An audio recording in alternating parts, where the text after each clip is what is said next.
Fala, meus queridos e minhas queridas, tudo bem com vocês? Dando sequência ao tema geopolítica, nesta videoaula nós falaremos sobre os conflitos árabes e israelenses. É bom que você já tenha assistido a aula introdutória sobre geopolítica. Se não assistiu ainda, dá uma olhadinha lá. Bom, antes de começar a falar dessa treta aí, árabes e israelenses, a gente precisa alinhar alguns conceitos que são importantes. Muita gente tende a achar que árabe é a mesma coisa do que muçulmano. Não é. Árabe é uma etnia, um grupo étnico e também uma língua. Grupo étnico se refere a um grupo de pessoas que tem uma história em comum, que tem uma cultura semelhante, que tem uma origem semelhante e até traços fenotípicos semelhantes, aparência. Tá? Já muçulmano é quem segue o islamismo como religião. Islamismo, por sua vez, é uma das três grandes religiões monoteístas que tem um único Deus. Tá? O islamismo é do profeta Maomé, do Deus Alá e do livro sagrado conhecido como Corão. Beleza? Bom, judaísmo é outra religião monoteísta, também compõe uma etnia. Tá? O judaísmo, enquanto religião, é aquela do profeta Abraão e também de Moisés. Daqui a pouquinho a gente vai falar um pouco mais disso. Israelense é a pessoa que é natural de Israel, quem nasce no país chamado Israel. Já palestino é a pessoa que é natural da Palestina. Em geral, é árabe. Tá? Como a treta toda envolve a Palestina, por que a gente não chama de conflitos palestinos versus israelenses? Porque os conflitos não se restringiram só aos palestinos. Vários outros países árabes, como o Egito, Jordânia, Líbano, Iraque, se meteram nessa briga aí, tá? Porque são países árabes. A gente vai falar disso, tá? Bom, tem aí. Basicamente é isso que a gente tem. A localização da área de conflito, né, que é ali o território da Palestina, que fica no Oriente Médio, né? Envolve os israelenses, que são judeus, tem ali as sinagogas e tudo mais. Envolve os palestinos, que são árabes e seguem o islamismo como religião, são muçulmanos. Né? Tem ali o símbolozinho da mesquita e a bandeira da Palestina. Beleza? Então vamos lá. O mapa mental de hoje, eu criei uma legenda de cores para ele. A gente tem, em verde claro, a linha do tempo principal, que é o que a gente vai analisar agora. Em cinza, informações complementares que ajudam a gente a entender a linha do tempo principal, os movimentos e os acontecimentos. Tá? Em azul, os movimentos importantes. Em, sei lá que cor que é essa daí? Qual que é essa daí? Salmão? Sei lá, salmão. Salmão não é cor, salmão é peixe. Acontecimentos históricos, tá? E em amarelo, algum tema político derivado, ou seja, é tema de outra aula. Beleza? Vamos lá. Tudo começou há um tempo atrás na ilha dos... Não, em Canaã. Tudo começou há um tempo atrás em Canaã, que é onde fica a Palestina, né? Que seria a terra sagrada, a terra prometida dos judeus. O judaísmo, gente, é considerada a primeira grande religião monoteísta da história.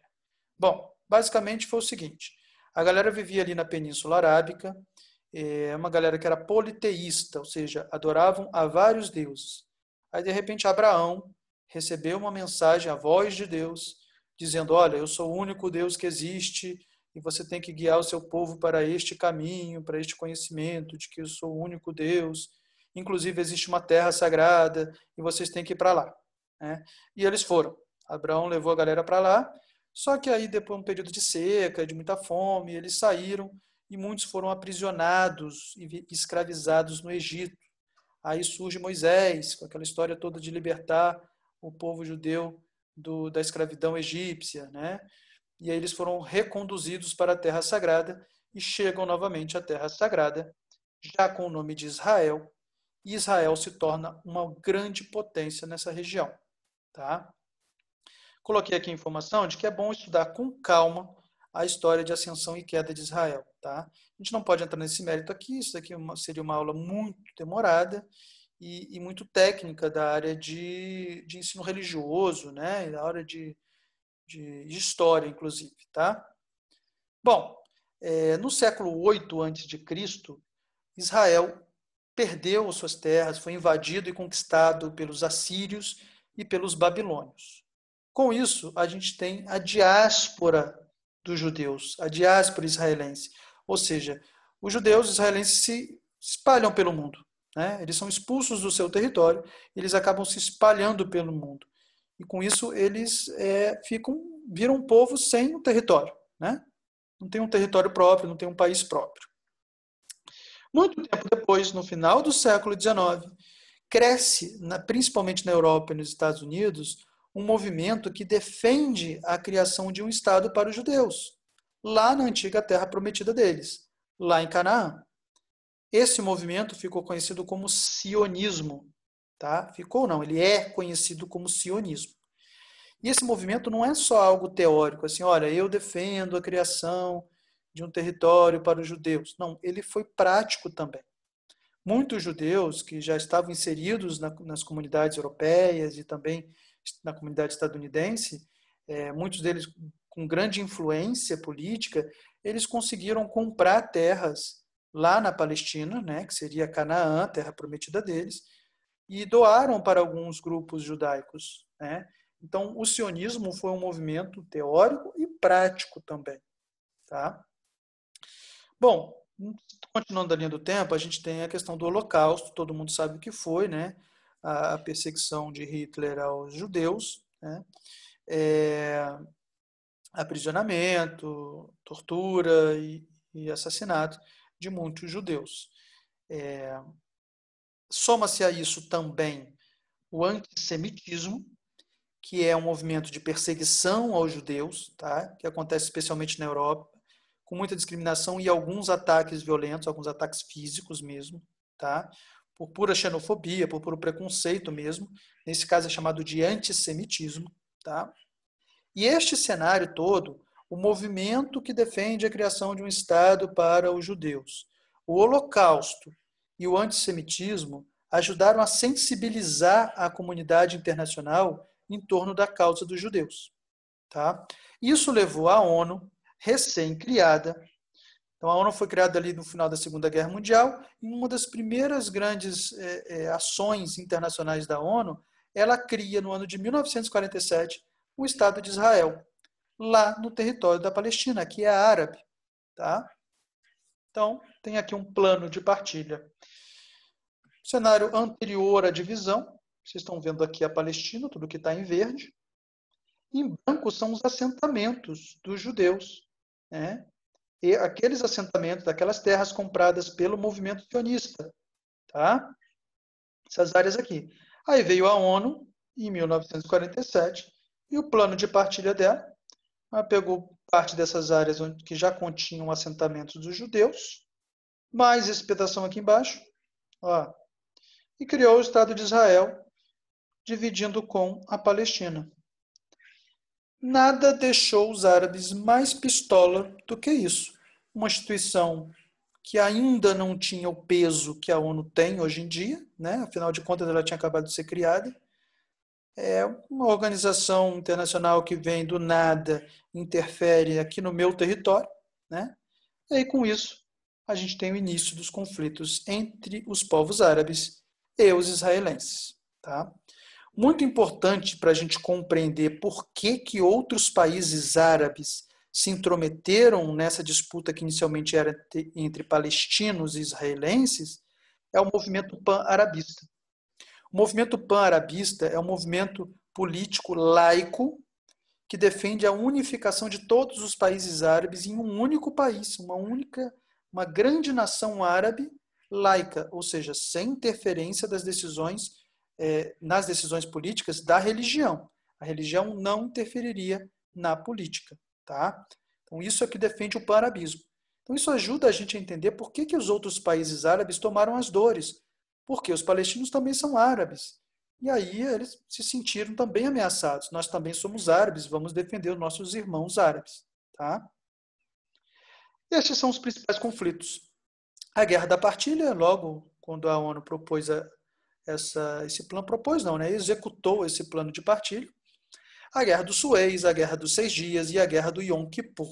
Tá? Cada uma tem as suas características, tá? As suas motivações, e as suas consequências. Eu quero falar especificamente da Guerra dos 6 Dias e da Guerra de Yom Kippur, porque elas tiveram consequências importantes. A Guerra dos 6 Dias, na Guerra dos 6 Dias, surge uma figura muito importante que é do Yasser Arafat. O Yasser Arafat era o líder da OLP, que foi criada em 1960. A OLP é a Organização para a Libertação da Palestina. Era o grupo político que respondia pela Palestina, tá? Em 1960. Então, Yasser Arafat foi uma figura muito importante para os palestinos, daqui a pouco a gente vai falar mais dele. Outra coisa importante é que a Guerra dos 6 Dias tem o conflito da água, a geopolítica da água. Tem ali, ó, em amarelo, é um tema geopolítico derivado, dá para fazer uma outra videoaula sobre isso. Mas envolve as áreas das colinas de Golã, que faz fronteira com a Síria. Está aqui, ó. Está aí no mapa. Vocês estão vendo aqui onde está Israel. Aqui a parte da Cisjordânia. Tá? Aqui teria a faixa de Gaza, que não está aparecendo aqui. E essa parte aqui, da fronteira da região de Israel e da Palestina com a Síria, você tem as colinas de Golã. Por que isso é importante? Porque é uma área de colina, é uma área de nascentes. E a gente está falando de uma região que é árida e semiárida. O Oriente Médio ali é marcado pela seca, pela falta d'água, né? Então, o domínio, o controle sobre áreas de nascentes é muito importante.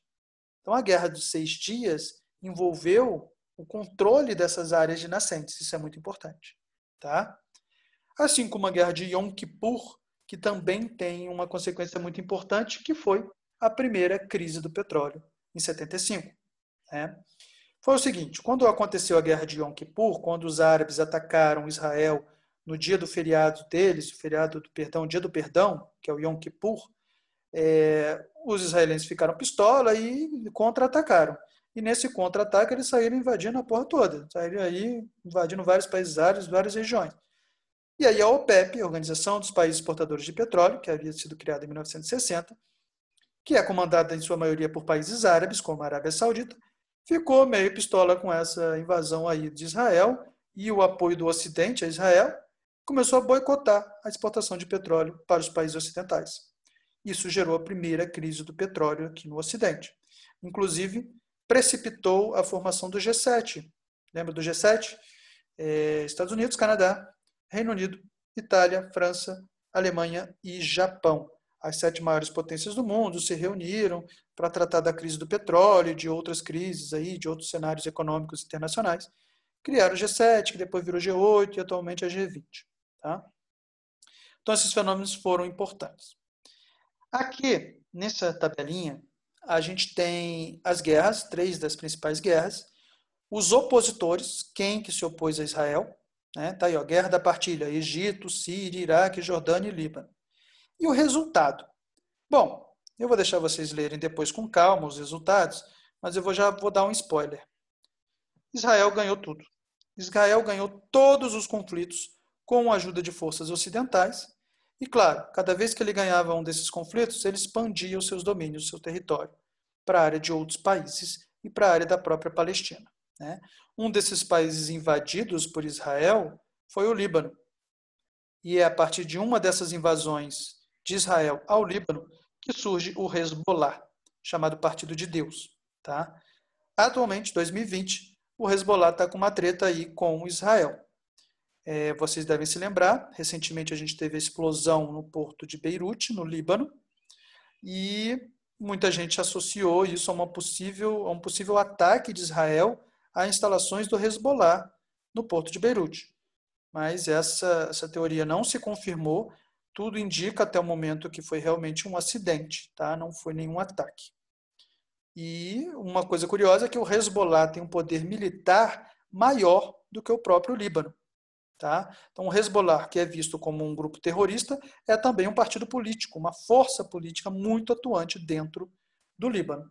E está tretando aí com Israel, porque o Hezbollah está de olho em algumas áreas da Síria, está fazendo aí mandando drone para o território, para o espaço aéreo israelense, e tem umas tretas aí. Tá?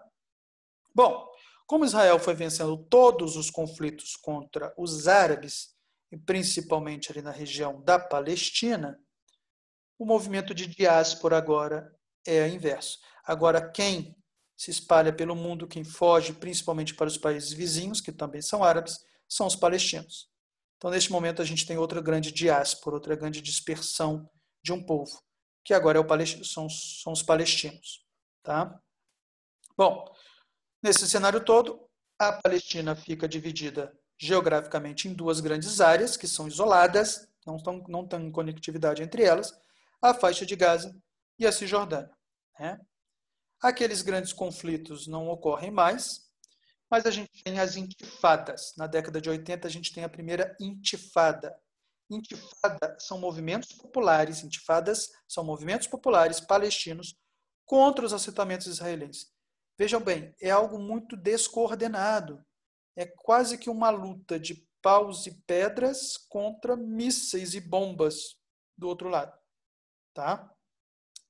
A partir dessa primeira intifada, a partir da década de 80, fica muito claro a atuação de duas grandes forças árabes na Palestina, o Al-Fatah e o Hamas. Tá? O Hamas controla a faixa de Gaza e o Al-Fatah controla a parte da Cisjordânia. São as duas partes da Palestina que restam.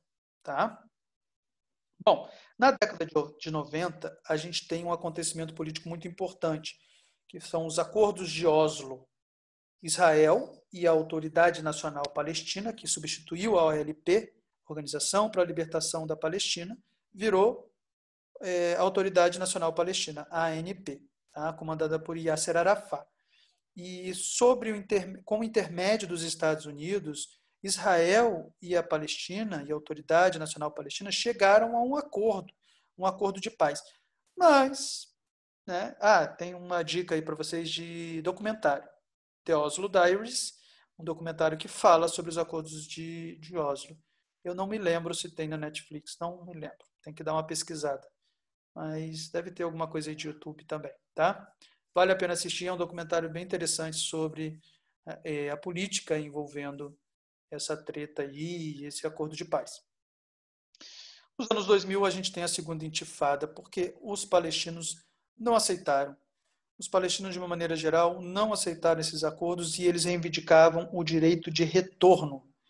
Direito de retornar para aquelas terras das quais eles haviam sido expulsos pelos israelenses. Ou seja, eles não queriam apenas deixar as coisas como estavam. Eles não aceitavam as soluções que foram definidas em Oslo. Tá? Eles queriam retornar para as terras de onde eles foram expulsos. Bom, no ano de 2003, entre 2003 e 2004, Israel construiu um muro isolando o norte da Cisjordânia. Gente, esse negócio de muro, né, dá o que falar. Então, assim, é muito simbólico. A ONU condenou a construção desse muro por parte de Israel. Tá? No ano de 2012, agora começa uma série de acontecimentos, série de iniciativas da ONU que são muito benéficas à causa palestina. Primeiro, a ONU declara a Palestina um Estado observador não membro. Vamos dizer assim, é o último degrau antes de se tornar um país oficial. Tá? Então, em 2012, a ONU declara a Palestina como Estado observador não membro. Não é um país, mas é quase um país. Isso é muito simbólico. Né? Mas vários ataques continuam acontecendo, mais uma vez aqueles ataques muito desproporcionais, né, em termos de força.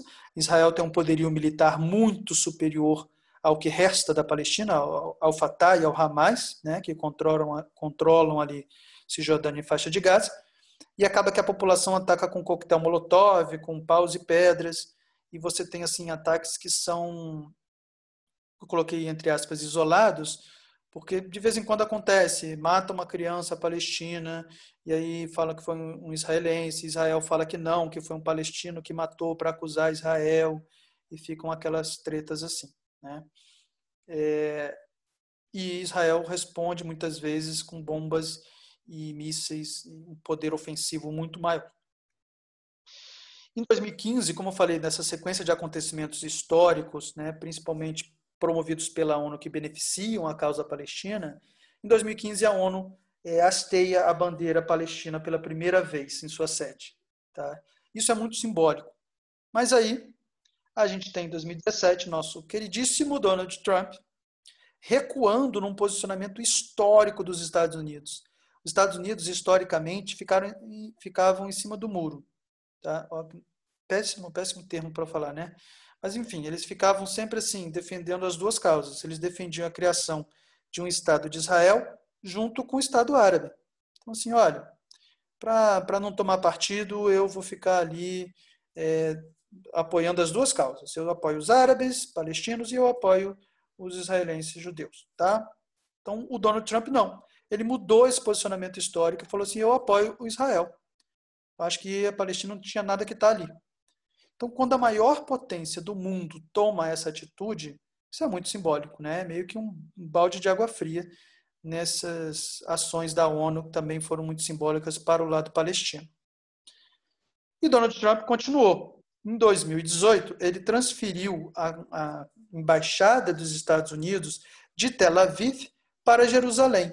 Qual o problema disso? É que Jerusalém é uma cidade sagrada para os judeus, é uma cidade sagrada para os muçulmanos, ou seja, os árabes, e uma cidade sagrada para os cristãos também.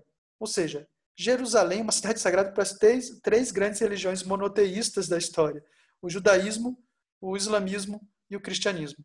Tá? Nesse caso aí da treta, Jerusalém se mantinha como uma cidade pertencente aos dois estados, tanto aos dois, né? Tanto a Israel quanto a Palestina. E aí as embaixadas dos países ficavam em outra cidade, ficavam em Tel Aviv. Aí Donald Trump falou assim, não, vou mudar a embaixada do meu país, dos Estados Unidos, de Tel Aviv para Jerusalém. E aí, com isso, ele reconhece Jerusalém como capital de Israel. Então, mais uma vez, isso é muito simbólico contra a causa palestina. O Brasil, nessa onda aí do Donald Trump, de seguir os passos dos Estados Unidos, do Jair Bolsonaro, de seguir os passos do Donald Trump, resolveu fazer o mesmo. Falou que vai mudar a embaixada do Brasil de Tel Aviv para Jerusalém. Né? Isso daí é só uma coisa muito, muito menos simbólica do que os Estados Unidos. Né? O Brasil não tem peso nessa questão aí, como os Estados Unidos têm. E ele não parou por aí, Donald Trump não parou por aí. Em 2019, Donald Trump, reconheceu a soberania de Israel sobre as colinas de Golã, uma área que a comunidade internacional não reconhecia como pertencente a Israel, como sendo uma invasão israelense. O Donald Trump reconheceu, não, aquilo ali pertence mesmo a Israel e pronto. E chegamos, por fim, no nosso ano atual, 2020. Em 2020, dois grandes acontecimentos são importantes. Primeiro, mais uma vez, com o intermédio dos Estados Unidos, Israel assinou um acordo com um país árabe, os Emirados Árabes Unidos, tá? EAU é Emirados Árabes Unidos, que é um país árabe. Com isso, Israel já tem acordo com a Jordânia e com o Egito, né? Mas veja bem, nesse acordo, Israel prometeu suspender as ocupações que estão em curso em áreas palestinas. É um acordo que, obviamente, outros países árabes e os próprios palestinos não concordam. Porque não é assim, ó, parou a ocupação das áreas palestinas, não vai ter mais, cancelou. Não, ele simplesmente adiou. Ele adiou. Né? O Benjamin Netanyahu, que comanda atualmente Israel, simplesmente prometeu que não vai anexar mais terras da Palestina agora, por agora. Né? Então é óbvio que esse acordo aí não tem um peso muito grande para os palestinos. E por fim, uma coisa muito simbólica que acontece, que é isso daqui.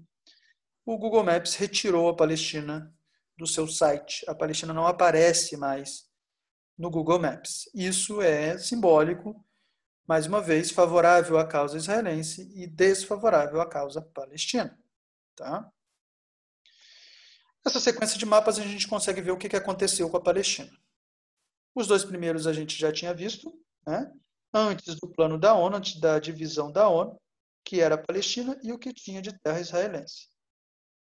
Com o plano da ONU seria assim, e aí com os sucessivos conflitos entre árabes e israelenses, foi ficando dessa forma aqui.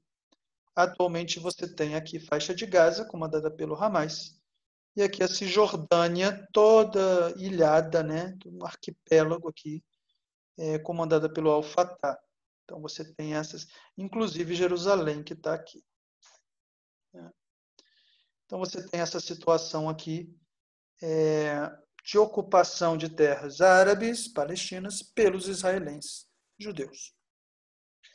Bom, isso daqui é um perfil do relevo dessa região, ó. Atravessando Israel até a Jordânia aqui e a Cisjordânia. Israel, Cisjordânia e Jordânia. Reparem que essa parte da Cisjordânia tem um platô, é o chamado platô central. É mais uma área importante na questão da água. Aqui nascem rios importantes que drenam para a planície costeira, onde está Israel. Então, Israel dominar as áreas de nascente é importante. Eu vou voltar aqui para vocês verem. Israel dominar essa área aqui é importante. Por isso, dessas ocupações recentes de Israel em áreas da Cisjordânia. Tá? Tranquilo? E foi isso. Essa foi a aula sobre a treta entre árabes e israelenses. Qualquer dúvida, deixe aqui nos comentários, me procure nas redes sociais. E é isso. Bons estudos. Valeu, gente. Até a próxima videoaula.